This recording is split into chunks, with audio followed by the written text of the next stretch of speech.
Bismillahirrahmanirrahim. Assalamualaikum warahmatullahi wabarakatuh.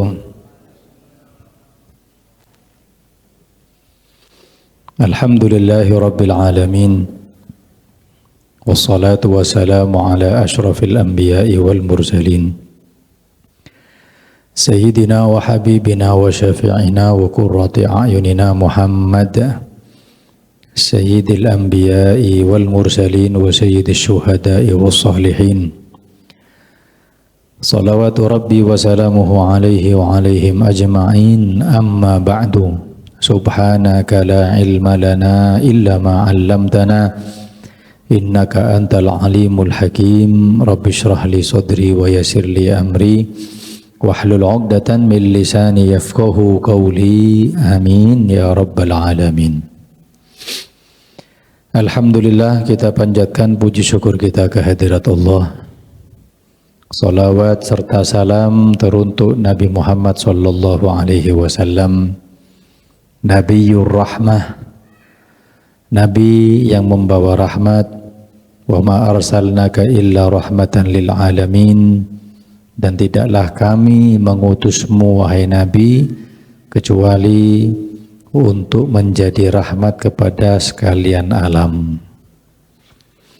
Maka Nabi yang diutus menjadi rahmat, umatnya menjadi ummatan marhumah, umat yang dikasihani, umat yang diwelasi, umat yang amaliyah sedikit tapi diganjar dengan pahala yang banyak, umat yang kelak akan dibanggakan di hadapan bainar ru'usil khalaik, yang akan dibanggakan di hadapan manusia-manusia yang berjuta-juta, bertriliun-triliun.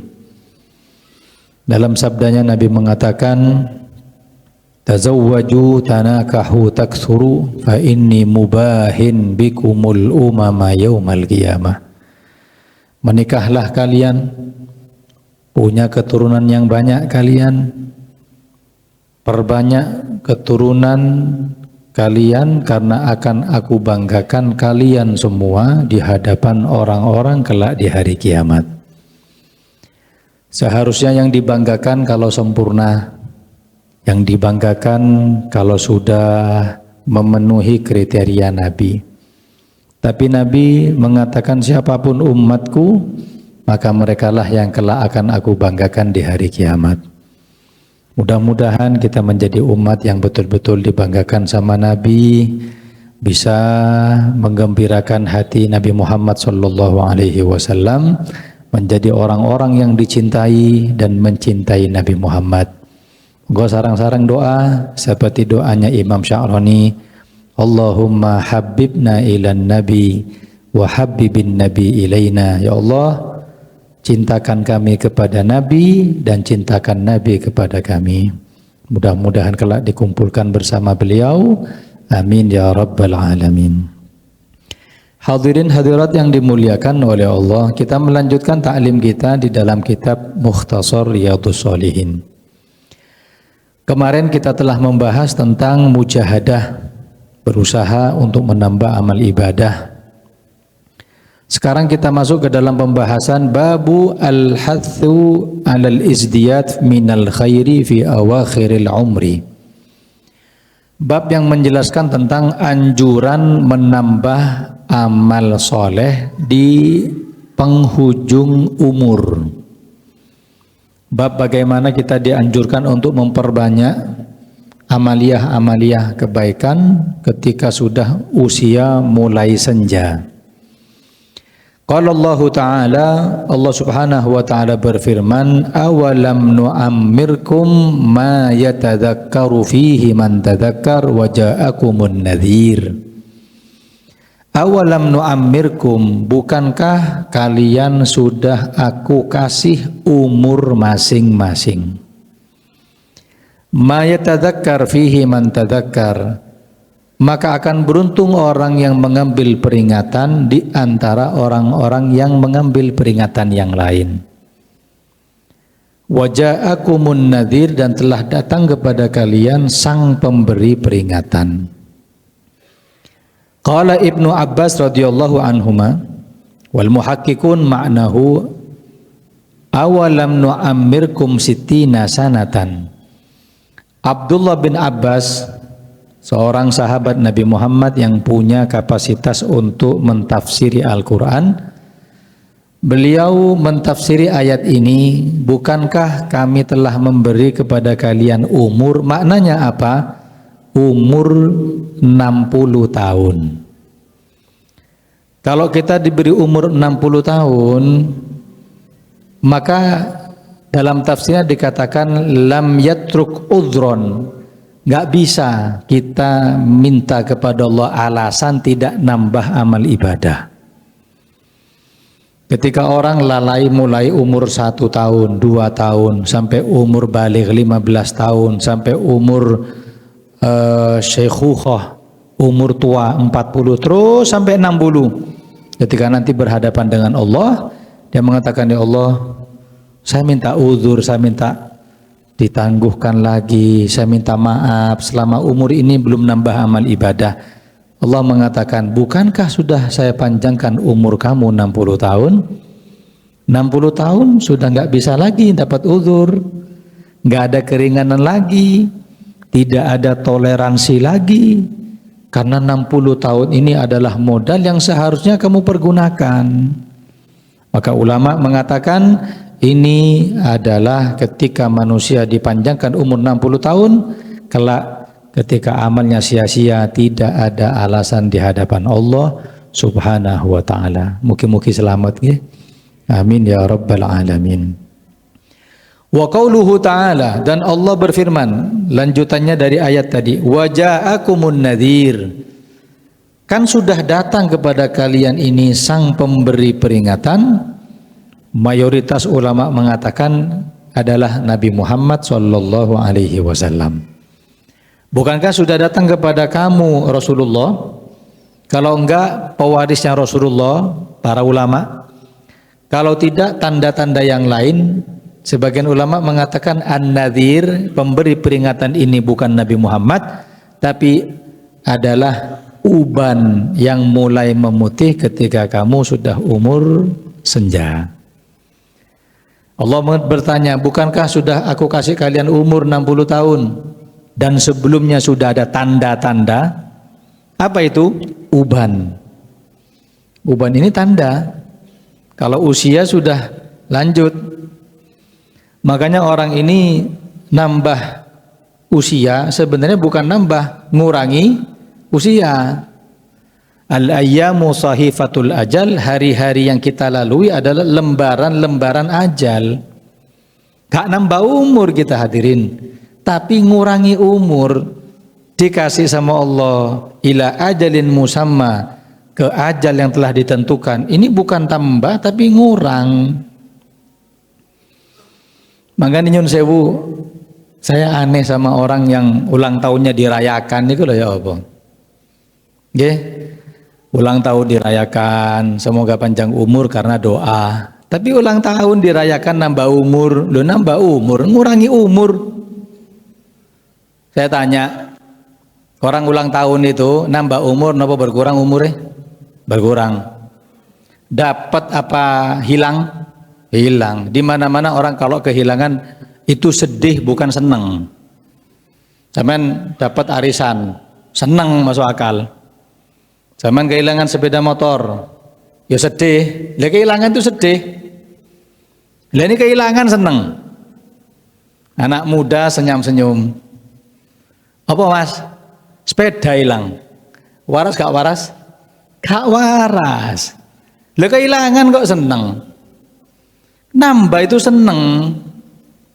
Dan makanya kalaupun mau merayakan ulang tahun seperti itu, rayakan dengan zikir, rayakan dengan kita ngaji, minimal lah baca Yasin, ya Allah, zikir, ya Allah, barangkali tambahan zikir ini nambah juga porsi daripada umur. Okay. Maka dari itu penting bagaimana kita memanfaatkan modal kita yaitu umur agar menjadi umur yang barokah, umur yang manfaat. Amin Allahumma amin. Wa an Abi Hurairah radhiyallahu taala anhu anin Nabiy sallallahu alaihi wasallam qala, Dari sahabat Abu Hurairah dari Nabi Muhammad sallallahu alaihi wasallam, beliau bersabda, "A'dzarallahu ila imri'in akhara ajalahu hatta balagha sittina sanatan." Allah tidak lagi memberi alasan toleransi kepada seseorang yang Allah panjangkan umurnya sampai 60 tahun. Maknanya nggak dikasih alasan toleransi ketika nanti di hari kiamat tidak tergelincir kaki seorang hamba kecuali ditanya tentang 4 perkara. Ya. La tazalu qadama 'abdin hatta yus'alu an arba'. Tidak akan tergelincir ketika lewat Shirathul Mustaqim seorang hamba kecuali ditanya 4 perkara. Dan jembatan ini semua akan melewati. Wa im minkum illa wariduha. Tidaklah kalian kecuali melewati Shirathul Mustaqim. Setelah mizan ditimbang amal buatan kita, mana yang baik, mana yang buruk. Ya, mithqala dzarratin ataina biha, meskipun kecil dikasih sama Allah. Senyum, kasih pahalanya semua. Setelah itu baru Shirathul Mustaqim yang jenis daripada jembatannya itu lebih tipis daripada rambut, lebih tajam daripada pedang. Su'ud, tinggi atau menanjak perjalanan 1000 tahun, datar 1000 tahun, nuzul turunan 1000 tahun. Di bawah ini neraka jahanam. Tergelincir langsung masuk ke dalam neraka jahanam, waliyadzubillah. Tidaklah seorang nabi yang melewati di situ Shirathul Mustaqim kecuali dia berdoa, Allahumma sallim sallim. Ya Allah, selamat no aku. Selamatkan saya ya Allah. Niku nabi hadirin. Kita mururuhum, mereka lewati Shirathul Mustaqim tadi itu mukhtalif, beda-beda. Ada yang cepat kalbarkil khotif, seperti kilat menyambar sampai golongannya para anbiya, para rasul, ya. Ada yang seperti orang yajri, lari. Ada yang harwala, harwala itu jalan cepat. Ada yang yumshi, jalan biasa. Ada yang bati, bati itu pelan-pelan. Ada yang yahbu, yahbu ini ngerangkak. Semua tergantung amal perbuatan, tidak bisa kita tentukan sekarang. Aku tak latihan sih, engkau enak Shirathul Mustaqim gak bakal jatuh, gak bakal bisa. Gak bakal bisa. Seperti jawaban ketika di alam kubur itu jawabu amalin la jawabu ilmin. Itu jawab karena amal, bukan karena pengetahuan. Ketika masuk ke liang lahat, mungkar nakir akan tanya, man rabbuka wa man nabiyuka wa madinuka.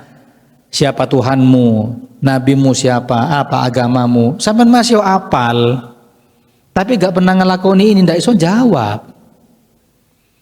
Aku tak apal no, tak latihan, tak setoran. Golek aku turu tanginono terus tanya man rabbuka, cek latihan sih, tak bisa. Ini bukan jawaban ilmu, jawaban amal ini. Okay. Jawaban amal, bisa menjawab ketika mereka beramal sesuai tuntunan syariat Nabi Muhammad sallallahu alaihi wasallam. Ada yang yahbu, ngerangkak. Lah, ulama mengatakan cepat tidaknya kita lewat Shirathul Mustaqim tergantung cepat tidaknya kita berpaling dari maksiat. Semakin nolak maksiat semakin cepat di hari kiamat. Yeah, kasus suap menyuap.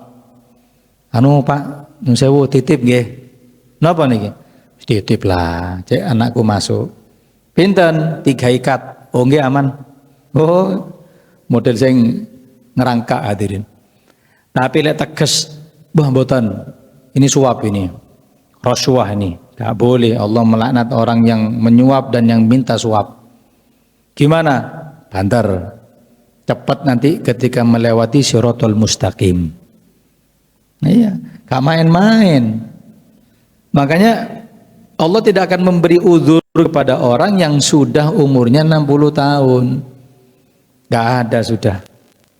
Mumpung belum sampai ke dalam umur seperti itu, ayo perbanyak. Ya.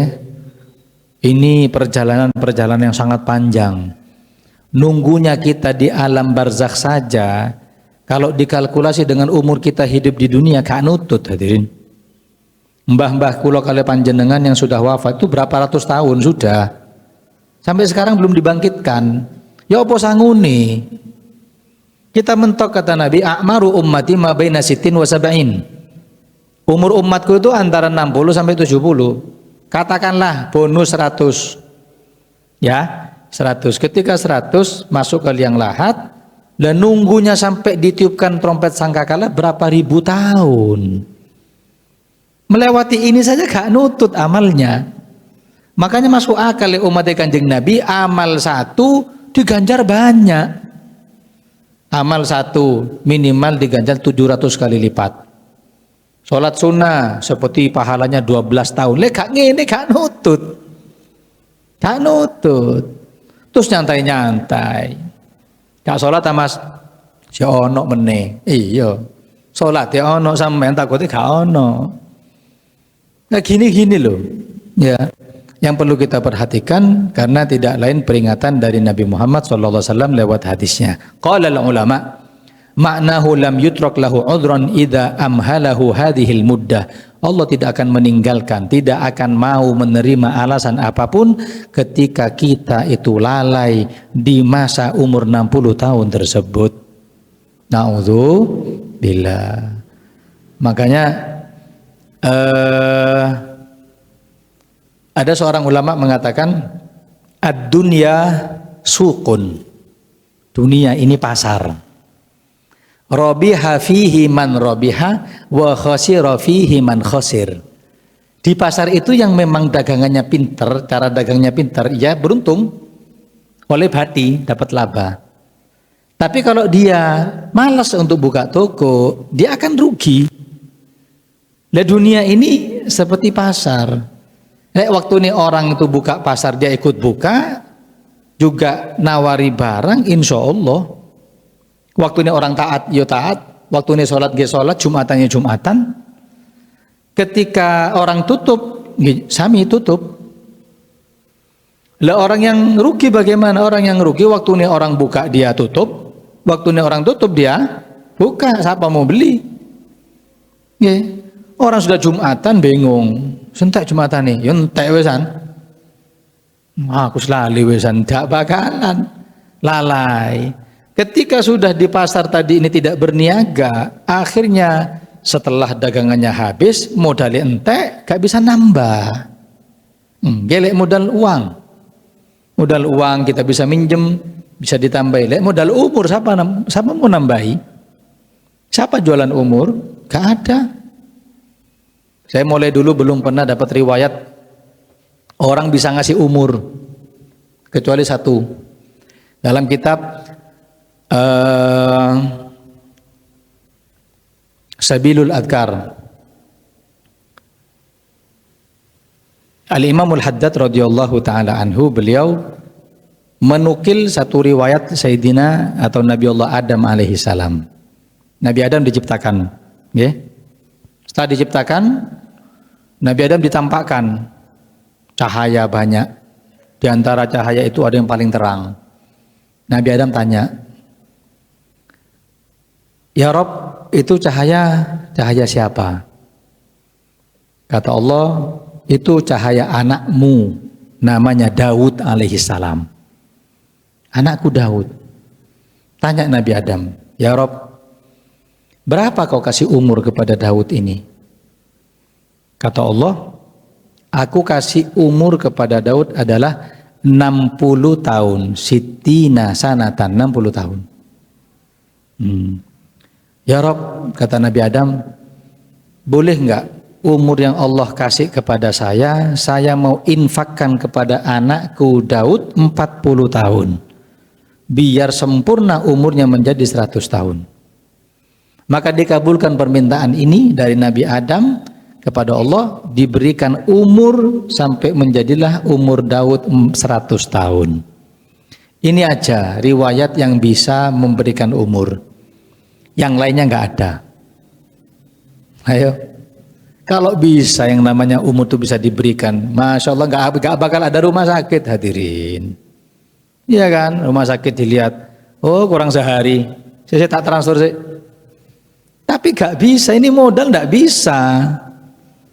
Iya, kalau sudah waktunya idza jaa ajaluhum fala yastakhiruna sa'atan wala yastaqdimun. Kalau sudah wayai, wayai, gak bisa maju, gak bisa mundur. Ngangkat gelas lu dari iso. Nafas entek wesan. Fasilitas yang Allah beri, oksigen sudah habis. Semua ila ajalin musamma, ketentuan sudah mari. Berapa nafas, detakan jantung, berapa langkah kaki, kedipan mata, semua sudah qadarin musamma. Sudah ditentukan semua. Rezeki sudah masuk rumah sakit. Sudah 1 bulan, tapi sudah kata dokter bawa pulang ya mas. Tapi kan masih infusnya netes. Dan kita sudah nggak bisa ini. Doakan aja panjang umur. Berarti rezekinya masih ada, rezekinya masih ada. Karena yang namanya infus itu suplai makanan. Terus diajak ngomong tidak bisa. Disuruh nulis wasiat tidak bisa. Disolati sudah nggak nyambung. Gimana? Nunggu aja. Ketika sudah tetesan terakhir, habis hitungan rezeki, sudah meninggal. Mungkin panjang umur ya. Pembahasannya kok ya. Masalah kematian atau gak enak. Mudah-mudahan panjang umur hadirin ya. Amin Allahumma amin. Wa an Aisyah radhiyallahu taala anha, dari sahabat atau istri Nabi Muhammad sallallahu alaihi wasallam Sayyidah Aisyah qalat ma shalla Rasulullah sallallahu alaihi wasallam salatan ba'da an nazalat alaihi idza jaa nasrullahi wal fath illa yaqulu fiha subhanaka rabbana wa bihamdik Allahumma ighfirli.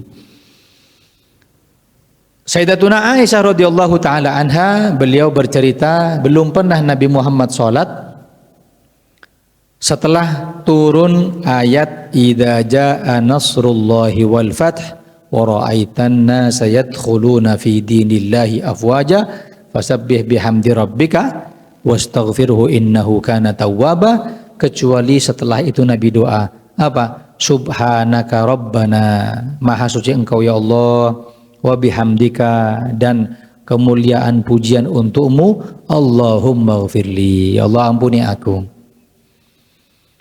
Ada satu riwayat Sayyidina Anas bin Malik, pembantu Nabi Muhammad SAW, itu tahu diajak dimasukkan ke dalam rumahnya Sayyidina Umar. Saat itu ada pembesar sahabat yang ikut perang Badar. Perang pertama lah perang Badar gitu. Senior-senior. Anas bin Malik masuk paling kecil. Sahabat-sahabat senior tuh ngomong, Sayyidina Umar, anak kecil kok dimasukkan ke dalam sini, kan bukan waktunya. Kata Sayyidina Umar, biarin. Karena anak ini adalah anak yang pintar dan akan mendengar riwayat hadis dariku. Oke. Lalu tanya Sayyidina Umar, wahai sahabat yang pernah hadir perang Badar, apa maknanya dan sebab turunnya ayat idza jaa nasrullahi wal fath? Ketika datang pertolongan Allah dan kemenangan, wa ra'aitan nasa yadkhuluna fi dinillahi afwaja, dan kamu akan melihat bagaimana orang-orang masuk ke dalam agamanya Allah rombongan-rombongan. Datang satu suku masuk Islam semuanya. Yang sebelumnya cuma satu-satu, nggih. Fasabbih, maka tasbihlah wahai Muhammad, wastaghfiruh, dan istighfarlah, sesungguhnya Allah Maha menerima taubat. Kata sahabat senior, ya Allah akan memberikan kemenangan. Allah akan memberikan pertolongan. Satu jawab, Allah memerintah kepada Nabi untuk tasbih, untuk istighfar. Langsung Sayyidina Umar bilang, Anas, jawaban. Dan mengatakan yang masuk ini bukan Anas, tapi Abdullah bin Abbas. Sama-sama masih kecil. Abdullah bin Abbas, kamu jawab. Kata Abdullah bin Abbas, ini ayat bukan memberi kabar tentang kemenangan dan pertolongan, tapi ini adalah menunjukkan dekat ajalnya Nabi Muhammad. Berarti Nabi Muhammad sebentar lagi akan wafat. Ketika agama sudah mulai sempurna, maka yang diutus sudah selesai, waktu ini balik. Idza tammal amr bada naqsuh, ketika sesuatu sudah muncak, sudah perfect sempurna, habis ini akan turun. Semua usia kuat-kuatnya manusia umur berapa sih? 33 sampai 40. Mari ngono, wes mulai ya, kesehatan berkurang, tatapan mata sudah berkurang, pendengaran berkurang. Sudah mencapai mentok usia seperti itu. Usaha waktu ini mulai gak punya, usahanya mulai rame sampai paling rame. Habis itu nggak bakal rame lagi, turun. Ada idza tammal amr badanaksu, ketika perkara sudah memuncak, sebentar lagi akan turun. Biasa kami Kanjeng Nabi, ketika sudah selesai, sudah sempurna agama ini, waktu ini pamit. Makanya ketika turun ayat Al-Quran, al-yawma akmaltu lakum dinakum, pada hari ini aku sempurnakan agama kalian, dan aku sempurnakan kepada kalian nikmatku, dan aku ridho Islam menjadi agama kalian. Semua sahabat Nabi Muhammad suwenenge luar biasa, bergembira, alhamdulillah Islam sudah sempurna, wahyu sudah rampung semuanya, kecuali satu sahabat yang betul-betul punya insting kedekatan dengan Nabi Muhammad. Siapa? Sayyidina Abu Bakar Siddiq. Beliau nangis. Ditanya, loh sampean apa sih? Yang lain pada senang, sampean nangis. Kata Abu Bakar, kamu nggak tahu ayat ini turun karena apa? Doa gara-gara agama sudah sempurna. Tidak. Ini menunjukkan Nabi Muhammad akan wafat. Karena sudah sempurna agama. Sayyidina Abu Bakar, hadirin luar biasa. Paling pinternya orang yang paham dengan kondisi Nabi Muhammad. Okay. Makanya tidak ada sahabat seperti Sayyidina Abu Bakar Siddiq. Sampai dikatakan dalam Al-Quran, pertemanan atau sahabat yang diakui oleh Allah Sayyidina Abu Bakar. Apa kata Allah? Idhuma fil ghari idh yaqulu li sahibihi, ketika keduanya di dalam goa, yang satu mengatakan kepada sahabatnya, Rasulullah ngomong kepada Abu Bakar, la tahzan innallaha ma'ana, jangan sedih, Allah bersama kita. Berkata kepada sahabatnya, siapa yang ngomong sahabat? Allah. Makanya kalau ada kelompok yang menafikan persahabatan dengan Nabi Muhammad, itu masih bisa dikatakan fasik, berdosa besar. Tapi jangan Abu Bakar.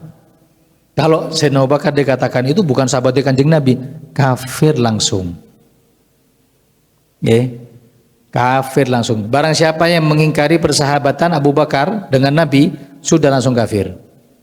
Kalau selain Abu Bakar masih dikatakan fasik. Masya Allah. Nah, ketika ayat itu turun, nangis Abu Bakar. Nangis. Ditanya, kenapa? Ini lagi sudah wafat Kanjeng Nabi. Ini nikmati hari-hari kita bersama Rasulullah, itu nikmati. Baru tanggal 22 Safar yang kita bahas minggu kemarin, mulai sakit Nabi Muhammad. Sebabnya sudah mulai datang. Sudah mulai ketika jalan pingsan. Ketika jalan pingsan terus sampai Nabi ngasih isyarat kepada sahabat, mengatakan begini, wahai sahabat, ada satu orang diberi pilihan sama Allah antara hidup abadi atau bertemu dengan Allah. Fakhtarar rafiqal a'la. Orang ini milih ketemu dengan Allah. Sahabat gak paham. Apa maksudnya? Sayyidina Abu Bakar paham, nangis lagi. Tanyai, kenapa kamu nangis? Maksudnya orang itu ya Kanjeng Nabi.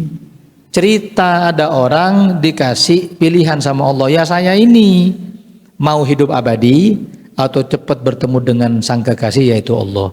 Maka orang ini Kanjeng Nabi milih ketemu dengan Allah. Orang kalau sudah cinta sama Allah itu hatinya itu tertarik dengan Allah, ruhnya itu kangen, rindu dengan Allah. Sampai dikatakan man ahabballahu liqa'ahu man ahabba liqa'ahu, barang siapa yang rindu bertemu dengan Allah, Allah lebih rindu bertemu dengannya. Sampai Nabi Muhammad memberikan anjuran kepada kita, kalau kita lagi gotong jenazah, gotong jenazah, kata Nabi, percepat kau gotong jenazah. Kalau dia orang baik, dia rindu dengan Allah, Kalau dia orang jelek, jangan lama-lama di pundakmu. Jangan lama-lama. Ngapain bantu orang yang maksiat sama Allah? Kalau orang baik, gedimuni, ayo cepetan. Mau ketemu sama Allah. Mudah-mudahan kita semua husnul khotimah. Wa an Anas radhiyallahu taala anhu qala, dari sahabat Anas bin Malik radhiyallahu taala anhu berkata, innallaha azza wa jalla taba'al wahya ala Rasulillah sallallahu alaihi wasallam qabla wafatihi hatta tuwfiya akthar ma kana al-wahyu. Dari sahabat Anas bin Malik, beliau mengatakan sesungguhnya Allah Subhanahu wa taala taba'al wahya, mengirim wahyu mutabaah, terus-menerus berkesinambungan. Habis diturunkan wahyu, keturunkan lagi terus hatta qabla wafatihi, sampai sebelum wafat. Jadi sebelum wafat wahyu tambah banyak turun. Dalam hadis yang sangat masyhur, Nabi mengatakan kepada putri beliau Sayyidatuna Fatimah, yang mengatakan, wahai Fatimah, Jibril turun kepadaku membawa wahyu setiap tahun 1 kali. Lah tahun ini Jibril datang 2 kali. Wa inni la aral ajala illa iktaraba. Aku ndak lihat ajalku kecuali kayak wis cedek wisan, sudah dekat. Terus Rasulullah SAW berbisik kepada Siti Fatimah. Awalnya senyum Siti Fatimah, setelah itu nangis. Wafat Kanjeng Nabi, Siti Aisyah penasaran kenapa kok senyum dibisiki Kanjeng Nabi kemudian nangis. Kata Siti Fatimah, aku nangis, aku senyum karena orang yang pertama kali ngikuti nyusul Rasulullah adalah aku, dan aku nangis karena perpisahan dengan Nabi Muhammad SAW. Jadi terpaut 6 bulan Siti Fatimah wafat. Jadi sebelum wafat itu wahyu sudah mulai banyak turun. Wa an Jabir radhiyallahu taala anhu qala an-nabiy sallallahu alaihi wasallam yub'atsu kullu 'abdin 'ala ma mata 'alaih. Dari sahabat Jabir bin Abdullah berkata, bersabda Nabi Muhammad sallallahu alaihi wasallam, seseorang atau setiap hamba akan dibangkitkan bagaimana dia meninggalnya. Kalau hadis yang sebelumnya, orang akan meninggal menurut kebiasaannya dan dibangkitkan bagaimana dia meninggalnya. Tafsir ayat ini diantaranya, orang yang meninggal dengan memegang mizmar itu suling, kalau akan dibangkitkan masih megang mizmarnya, masih megang sulingnya. Hadirin, keadaannya itu nggak berubah, menunjukkan dahulu meninggalnya karena apa. Hadis ini yang sangat ditakuti oleh orang-orang soleh, karena nggak tahu bagaimana keadaan kita meninggal dunia. Mudah-mudahan husnul khotimah. Minta husnul khotimah itu pertama, ya Allah, keadaan yang husnul khotimah, di waktu yang husnul khotimah, dengan sebab yang husnul khotimah, dan di dalam amal ibadah yang paling husnul khotimah. Karena ada ibadah atau keadaan yang husnul khotimah tapi sebabnya beda, tidak husnul khotimah. Cewu berangkat ke masjid, tabrak tukang buri, dar, meninggal, tapi nyosop ke selokan.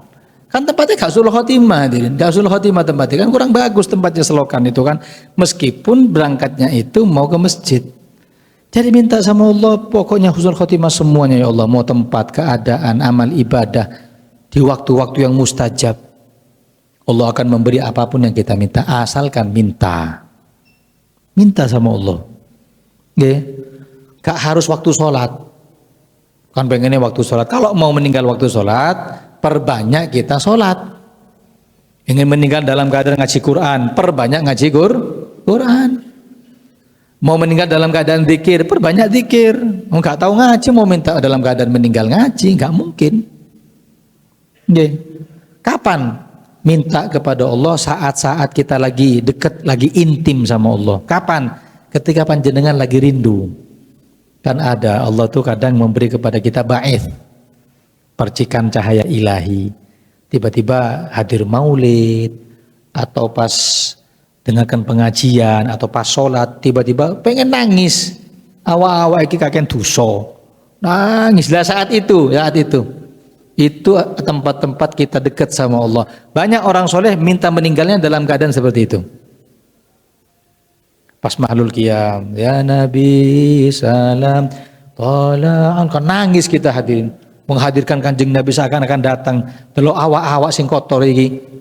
Nah, saat-saat itu lagi kita nangis, minta sama Allah, cabut sekarang Gusti. Ini saat-saat mustajab, tempat mustajab, amal ibadah yang mustajab. Loh, kalau sudah dengan Nabi Muhammad hadirin, apapun akan dikabulkan. Dalam riwayat ketika Nabi wafat, sahabat kan histeris, nangis. Ada yang doa sama Allah, ya Rabb, butakan mata saya ya Allah. Biarkan akhir mata saya melihat jenazah ini. Langsung buta. Langsung buta. Loh, kalau tawasul sama Nabi dikabulkan. Ya Rabb, Nabi Muhammad wafat, buat apa hidup setelah Nabi Muhammad itu tidak enak. Gimana? Cabut juga nyawa saya, meninggal saat itu. Ketika Nabi Muhammad dikedepankan, Allah akan semua ijabai doa-doa kita. Amin Allahumma amin. Maka dari itu kembali kepada pembahasan kita, al-hathu 'alal izdiyad minal khairi fi awakhiril umri. Perbanyak kalau sudah usia senja. Waja'akumun nadhir, datang kepada kita peringatan-peringatan. Ya uban, ya. Uban Nabi Muhammad itu dalam kitab Syama'il gak sampai 20 lembar, 20 helai. Dan mengatakan 14 helai di jenggotnya sedikit, dan mengatakan di anfakoh. Niki anfakoh. Ya, anfakoh itu bulu yang tumbuh di bibir bawah. Bahasa Indonesia tidak ada kayak ini. Bahasa Arabnya anfakoh. Di sini Nabi terlihat diantaranya uban. Terus fi muqaddami ra'sih, uban terlihat di depannya. Terus haram kita sebagai umat Kanjeng Nabi untuk menyemir rambut dengan warna putih. Dengan warna hitam. Uban lah putih toh, dengan warna hitam. Enggak boleh kecuali pas perang dilihat kok model sepuh-sepuh ini, tak apa-apa wis. Ubannya disemir, cek ketok nom. Kekuatan tidak bisa disemir, kekuatan tidak bisa disemir, tapi rambut minimal bisa disemir. Ketok tok ado, umur 16 tahun modelnya. Ya. Yang kedua, bagi wanita yang diizinkan oleh suaminya. Ada hadis Nabi Muhammad SAW melihat ada beberapa orang yang menyemir rambutnya dengan warna hitam. Nabi mengatakan, aku kok melihat ada rombongan burung yang berwarna hitam. Maknanya burung itu kiasan rambut yang disemir, rambut uban disemir hitam. Apa kata Nabi? Tidak akan mencium bau surganya Allah. Bau surga jangan nyium apalagi masuk. Ya. Selain hitam boleh kuning, biasanya kuning, merah. Atau kayak anak muda-muda sekarang disemir putih mesisan. Iya kan? Anak muda ini enggak mau, kita yang uban pengen hitam, mereka yang hitam pengen uban malahan. Ya. Lah yang selain putih, yang selain hitam boleh. Yang selain hitam boleh. Lah uban ini peringatan. Ya, kalau di Nabi Ibrahim mengatakan ini nur, cahaya. Yo, kakean nur modelnya kok kurang bagus nggak hadirin ya. Ketika ditanya sama Nabi, waqad cipta ya Rasulullah, kau panjenengan sudah sepuh Kanjeng Nabi, Nabi mengatakan sayyabatni hud wal waqi'ah wa amma yatasaalun wa idza syamsu kuwirat. Panjenengan sudah beruban wahai Nabi. Nggih, yang bikin beruban itu adalah ketika aku membaca surat Hud, surat Waqi'ah yang di situ ada kejadian huru-hara hari kiamat. Surat Amma yatasaalun, surat idza syamsu kuwirat, ini kan medeni hadirin. Nggih. Medeni. Idza samaun syaqqat, ketika langit dibelah dua. Apa langit dibelah? Yauma yaj'alul wildana syiba, pada hari anak kecil langsung ubanan karena takut. Makanya sebab uban itu ada 3. Pertama, usia jelas. Kedua, gen, keturunan. Ketiga, takut. Takut yang berlebihan. Panik, cepat beruban. Dan ini kelebihan Nabi Muhammad SAW, uban tidak sampai 20 helai. Disebutkan kenapa? Karena perempuan itu kalau melihat uban terlalu banyak, kurang mawaddahnya, cintanya kurang kepada suami. Lalu bagaimana kalau istri-istri Nabi Muhammad berkurang cintanya kepada Nabi Muhammad, bisa menjadi kafirnya mereka. Kafirnya mereka. Ayo minta sama Allah, mudah-mudahan Allah beri kepada kita semangat untuk beramal soleh dan menjadikan akhir umur kita dalam keadaan husnul khotimah. Amin ya rabbal alamin. Sallallahu ala sayyidina Muhammad wa ala alihi wa sahbihi sallam walhamdulillahi rabbil alamin.